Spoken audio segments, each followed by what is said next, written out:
Olá pessoal, que bom que nós estamos juntos no grupo de amigos online.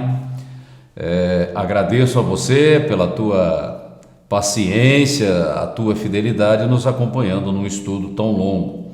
Nós estamos falando do discípulo de Cristo como servo vocacionado para servir a Cristo, ok? E hoje nós vamos ver o estudo número 14, mas nós vamos ver só a primeira parte, porque é um estudo um pouco grande e ficaria complicado a gente resumir tudo numa live só. Ficaria muito pesado, teria que correr, aí não seria interessante. E é um assunto que envolve maturidade, então a gente tem que ser cauteloso no sentido da abordagem que você deve fazer do tema, ok? Então nós vamos ver só a primeira parte e a semana que vem a gente vê a segunda parte. Muito bem, vamos lá então. Eu vou ler um texto em Colossenses capítulo 1, versículos 24 a 26. Agora me alegro nos meus sofrimentos por vocês e preencho o que resta das aflições de Cristo na minha carne, a favor do seu corpo, que é a igreja, da qual me tornei ministro de acordo com a dispensação da parte de Deus, que me foi confiada em favor de vocês, para dar pleno cumprimento à palavra de Deus, o mistério que esteve escondido durante séculos e gerações, mas que agora foi manifestado aos seus santos. Paulo aqui está fazendo um comentário acerca do seu chamado, como apóstolo de Cristo, e o objetivo, o alvo, o propósito do seu chamado, ok? Só a gente caracterizando aqui. E nós vamos falar das consequências de servir, porque servir tem risco, envolve risco, envolve preço, porque tem uma série de coisas que estão linkadas nesse processo de servir. E aqui nós estamos falando da igreja, você na igreja como discípulo de Cristo. Vocação, introduzindo o assunto, ela tem três características: ela é pessoal, ela é intransferível e ela é incontestável. Nós estamos falando de vocacionados, chamados por Deus. Nós estamos falando de algo espiritual. Pessoal porque Deus trabalha com pessoas. Deus não trabalha com estrutura, com instituições ou coisa do tipo. Não é o templo, não é a estrutura, não é a placa. Deus trabalha com pessoas, porque são pessoas que são utilizadas para cumprir os propósitos de Deus na terra. E ela é pessoal também no sentido de uma convicção íntima, de algo que Deus colocou sobre a tua vida. Essa convicção é pessoal, não tem como o outro falar para você que você tem esse ou aquele chamado. Não, eu tenho que ter convicção do que Deus quer da minha vida, senão isso pode trazer confusão em alguns momentos.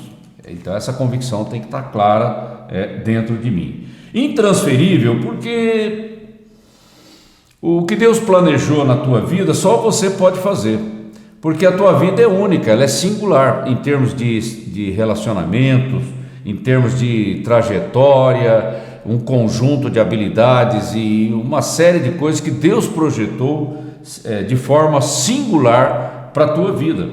Então não é para transferir esse chamado, essa convocação de Deus na vida de cada um. Isso não tem nada a ver com Deus parar a obra do ministério porque alguém não está respondendo. Isso é outra coisa, tá? A gente tem que ter discernimento para não misturar as coisas. E é incontestável, porque essa convicção lá dentro de mim é algo pessoal que o diabo não consegue destruir, anular, cancelar, porque é algo que vem de um relacionamento íntimo com o Senhor, de um chamado pessoal dele na minha vida, de uma convicção que o Espírito Santo coloca no meu coração. E se você tem um chamado na tua vida, tudo mais da tua vida está alinhado com o chamado, porque senão fica uma coisa meio perdida e falta alinhamento.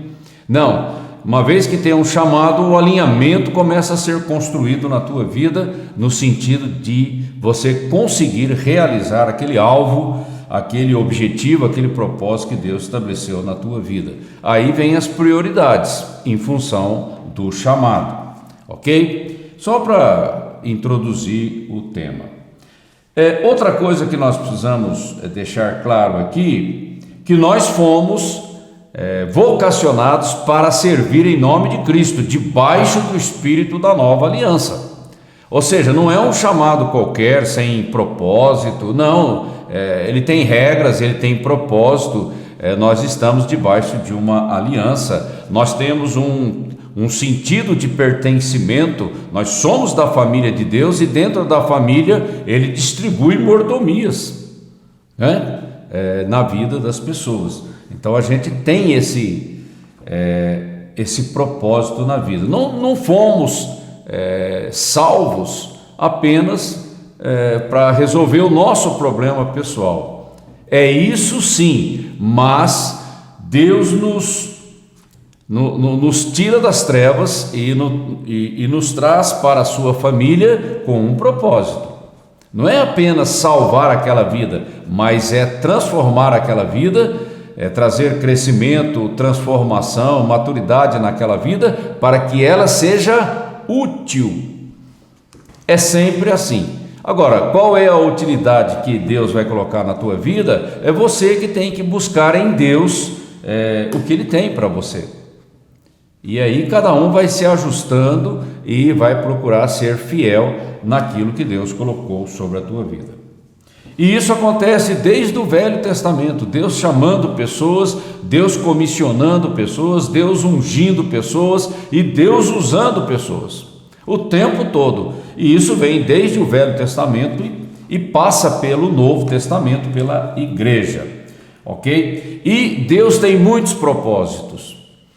E você tem que buscar em Deus o que Ele tem para a tua vida, porque senão você vai ficar meio perdido, fazendo isso, fazendo aquilo, fazendo aquele outro, e você não consegue se encontrar.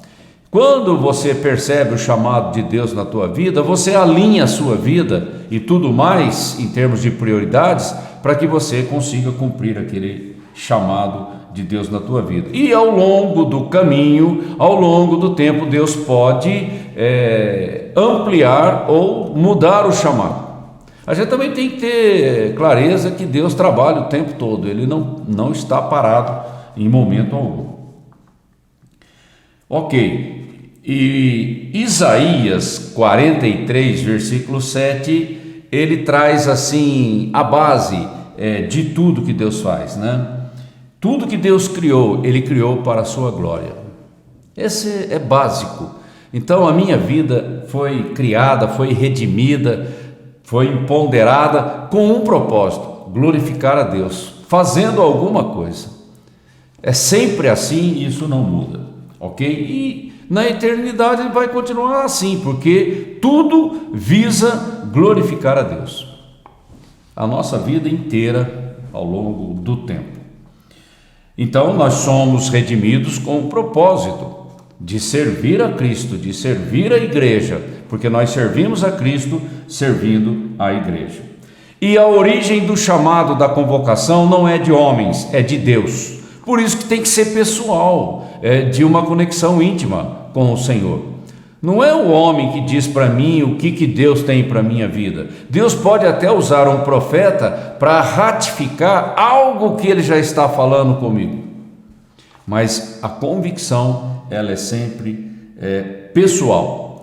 E todos nós fomos chamados para fazer alguma coisa no contexto da igreja local. Se Deus te colocou numa igreja local, Ele te colocou com um propósito. E você tem que buscar em Deus qual é esse propósito e ser fiel naquilo que Deus colocou sobre a sua vida. Porque é na igreja local que você vai ser uma bênção, e é através da igreja local que você vai crescer no ministério. Não tem como você desenvolver um ministério fora da família. Isso não tem muito sentido.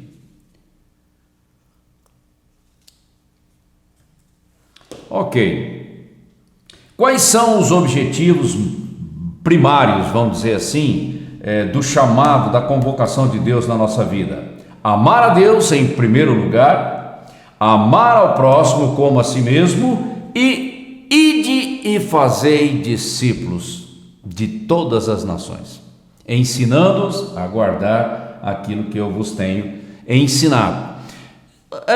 Os três componentes primários do nosso chamado. Isso está lá no grande mandamento e na grande comissão, Mateus 22 e Mateus 28. E não é apenas para uma liderança, é para todos, aqueles que já estão há mais tempo e aqueles que estão se achegando. Todos têm um chamado, uma convocação, e Deus tem um propósito na vida de cada um.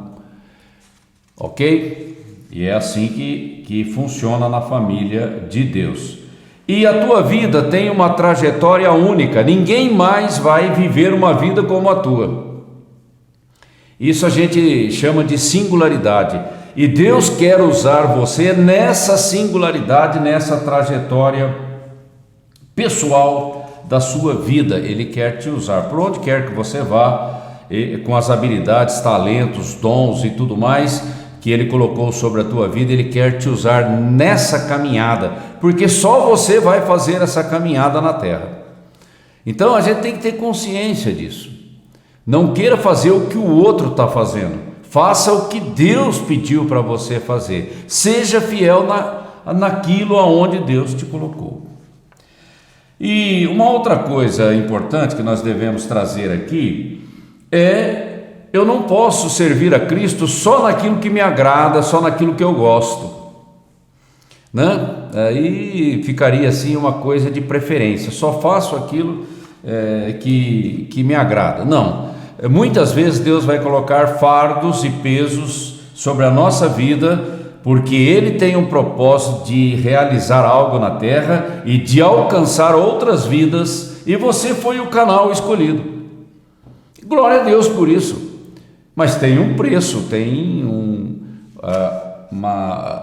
um sacrifício vivo a ser realizado nesse sentido. E na vida que nós temos nessa terra, nós temos a lei da semeadura, não temos? Você planta para colher. É normal, é a lógica da vida. E se você planta coisa boa, você colhe coisa boa. Se você planta coisa ruim, você vai colher coisa ruim. Se você não planta nada, você não colhe nada. Essa é a lei da vida. E não tem como mudar, porque esse é um princípio, é uma maneira como Deus estabeleceu para que a gente possa viver aqui no planeta Terra. Mas acontece uma coisa. Às vezes eu semeio o bem, e o que aparece no meu caminho é o quê? O mal. Aí você fala, caramba, aí dá um grilo na cabeça, e normalmente se a gente não tiver maturidade para analisar essas coisas, a gente fica ressentido, você começa a ficar meio rebelde, você começa a murmurar, e aí você entra por um caminho esquisito. Porque veja bem, se eu ultrapasso a velocidade permitida, eu corro o risco de ser multado, não é? Um exemplo assim, só para a gente perceber o contexto do que nós estamos falando. Eu posso falar, puxa, eu acho que eu não vou fazer mais isso, não vou ultrapassar a velocidade limite daquela rodovia. Ótimo. Mas se você for multado, bom, você vai ter que ir no banco e pagar a multa e ficar com alguns pontos na carteira de motorista. Mas não tem nenhum louvor, não tem nenhuma glória em você ser penalizado por um erro que você cometeu. Entende? Agora, e se você faz o bem e para uma pessoa ou para um grupo de pessoas e elas respondem mal e com rejeição, com crítica e tudo mais, aí você se sente injustiçado, porque você está procurando fazer aquilo que é certo e as pessoas não recebem muito bem aquilo que você está fazendo, e isso vai trazer uma situação de injustiça e pode trazer amargura e ressentimento. E é aqui que nós queremos tocar, por isso que eu trazer o assunto aqui com mais calma. Eu não posso levar as coisas para o lado pessoal. Eu estou aqui para servir a Cristo e eu sirvo a Cristo servindo pessoas e as pessoas têm problemas. Agora eu não posso ter problemas porque senão eu vou reagir mal num determinado contexto de rejeição, de discriminação, de crítica, de não aceitação. A maturidade agora passa a ser responsabilidade de quem serve para relevar aquela situação e de ser prudente para não entrar em barca furada, como a gente também tem falado aqui. Mas vamos lá, vamos ver essa realidade difícil do servir a Cristo no tempo da nossa existência. A gente tem que ter maturidade, tem que estar com os olhos abertos, porque nem sempre você será reconhecido fazendo o que é certo. Porque ser criticado porque faz coisa errada, a Bíblia diz que não tem mérito nenhum nisso. Você passar por constrangimento por causa de pecado, das consequências de atitudes erradas. Mas nós estamos falando do contrário, de servir a Cristo com a motivação correta, fazendo as coisas corretas e não sendo reconhecido. E aí vem um peso, ao nosso coração, e a gente não pode deixar que essas reações, essas emoções saiam do curso do que a gente chama de mansidão, de domínio próprio, de temperança, e o fruto da maturidade do Espírito Santo na nossa vida. Então vamos lá, só para caracterizar o nosso assunto. Sofrer por ter feito o que é certo, é o que nós estamos falando. Você tem que saber identificar se aquela situação é fruto de uma reação errada de outra pessoa que não está entendendo o que você está fazendo, ou se é consequência de alguma coisa errada que você fez e você está sendo penalizado. Tem que ter esse discernimento para você entender. E o que isso tem que produzir na nossa vida? Humildade e mansidão, para você reagir corretamente diante dessas situações. Tem os textos bíblicos aqui na apostila, você pode ler com calma depois. Agora, sofrer por fazer o bem, por praticar a justiça, por ser honesto, olha, isso sim glorifica a Deus, principalmente se eu não reajo mal, se eu não levo para o lado pessoal. Ok? Então esse é o primeiro ponto que a gente gostaria de frisar aqui. Sofrimento, viu, pessoal? A gente tem que ficar atento. Sofrimento nem sempre é a vontade permissiva de Deus, viu? Presta atenção, fica esperto, porque semeadura e colheita, você tem que prestar atenção, ok? Sofrer por causa do nome de Cristo, por causa do Evangelho é uma coisa, sofrer porque você tomou uma atitude errada é outra coisa, ok? A gente aqui tem que diferenciar essas coisas. E uma coisa interessante na vida, essa semana eu estava pensando sobre isso. Qual é a melhor maneira da gente aprender e crescer na vida?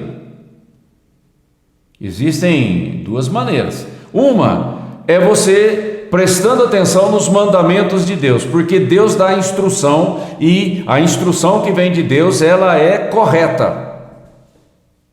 Então aí você tem que ser obediente. Preste atenção no que Deus diz e obedeça. A outra coisa é você prestar atenção no erro dos outros. Aí você fala, não vou fazer a mesma coisa porque não vai funcionar. Ou seja, eu não preciso sofrer para aprender alguma coisa. Ok? Agora, se você quer repetir o erro que já foi cometido e que não deu bom resultado, então aí você vai ter que pagar o preço, né? E esse sofrimento, do ponto de vista de Deus, é desnecessário, porque foi uma semeadura errada. Você devia prestar atenção para que a sabedoria do Espírito esteja conduzindo a tua vida de forma correta, né? Evitando coisas desnecessárias. É nesse sentido que eu estou falando. Reação ao maltrato. A gente pode reagir mal também. E lá em Hebreus capítulo 11 você tem uma lista enorme de pessoas que receberam maltrato servindo a Cristo, mas por causa do Evangelho, não por causa de pecado, ok? Só isso para a gente trazer aqui para vocês. E qual é o problema de você reagir mal? É você ficar paralisado no chamado e no ministério, no propósito que Deus tem para a tua vida. Ok? Essa é a questão, a gente ficar paralisado. Porque você reage mal, com amargura, com ressentimento, você retrocede, você estaciona na igreja, você já não vem mais na igreja, enfim, você levou para o lado pessoal e a igreja sofreu com a sua ausência, com a sua falta de maturidade. A gente não está aqui só para resolver problemas pessoais, nós estamos nesta terra para ser canal do reino de Deus. A gente tem um propósito maior do que a nossa vida pessoal, simplesmente. E é nesse sentido que eu estou chamando a atenção de vocês. Vamos parar por aqui, porque aqui a continuidade do nosso estudo pega dois textos do apóstolo Paulo, um que está em 2 Coríntios capítulo 4 e o outro que está em 2 Coríntios capítulo 11. Nós vamos deixar esses dois textos para a próxima live, que aí a gente faz uma amarração desse assunto, desse lado difícil de servir a Cristo, porque nós estamos lidando com pessoas, e pessoas são pessoas. Elas têm problemas, elas têm dificuldades, eu também tenho, mas só que eu tenho a responsabilidade de crescer e amadurecer, para ajudar o outro. É sempre assim, não vai mudar na nossa vida, ok? Agradeço a você aí pela sua atenção, medite nessas coisas, leia os textos de 2 Coríntios capítulo 4 e capítulo 11, e esteja preparado para a nossa próxima live da semana que vem, e que você tenha uma semana abençoada, desafiadora, e eu conto com você a semana que vem. Um grande abraço.